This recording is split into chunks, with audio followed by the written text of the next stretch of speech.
Troppe risate mi faccio con voi due, dice Rossana. Dice comunque l'incubo dell'altra notte, ero incinta di 5 mesi e non sapevo di chi era il bambino. Che brutta sensazione. Rossana, tu cerca di essere un po' più tranquilla.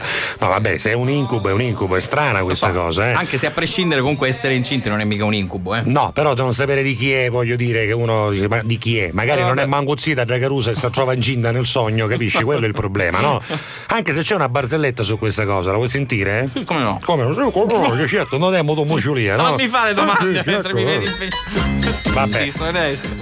A un certo punto c'era in questa sala di aspetto di una clinica ostetrica, c'erano 3 cristiani, c'era Saro Falsaperlo ovviamente che non manca mai, c'era un ragazzo di colore, imbustato e auto, insomma nivoro di chiede senegalese proprio ingaccate, e poi c'era un carabiniere in divisa che aspettavano tutte e 3 le proprie mogli che dovevano partorire. Bella, no? Una cosa bella, erano contenti, tutti felici, quasi quasi si scambiavano gli auguri, però siccome era insomma periodo di Natale, questo periodo qua, c'erano un poco di dottori in ferie, c'era un medico solo ostetrico e una infermiera meschina, quindi stavano impazzendo per fare partorire 3 donne contemporaneamente. Facevano cabanne da banne, insomma alla fine dopo qualche un'ora e mezza esce l'infermiera sorata ma contenta e dice ce l'abbiamo fatta, i 3 bambini sono nati.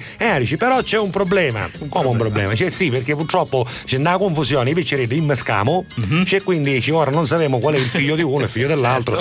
Però non vi preoccupate, ci stiamo già provvedendo con la saliva dei neonati a fare il DNA, avremo bisogno della vostra, ci avremo il DNA del papà e del bambino, così rifaremo gli accoppiamenti regolari. Nel frattempo ci passeranno circa 2 ore, se volete potete vedere i vostri bambini. Arrivano da banna le 3 cullette, c'erano 2 bambini bianchi e uno ovviamente era di colore nero, no? A un certo punto Saro Falsaperla parte sparato verso il bambino nero, lo prende, lo accuccia e ci dice bello papà, sei tutto da pace, bello, alla fine del mondo, sono contento che ti hai ringodo. Un euro si avvicinava e dice scusa amico, guarda che se essere dubbio insomma io potere anche aspettare, ma questo sicuramente essere mio. E Saro Falsaperla risponde senti amico, fratello, fino a quando non si sa qual è il figlio carabiniere chi sto mo piglio io.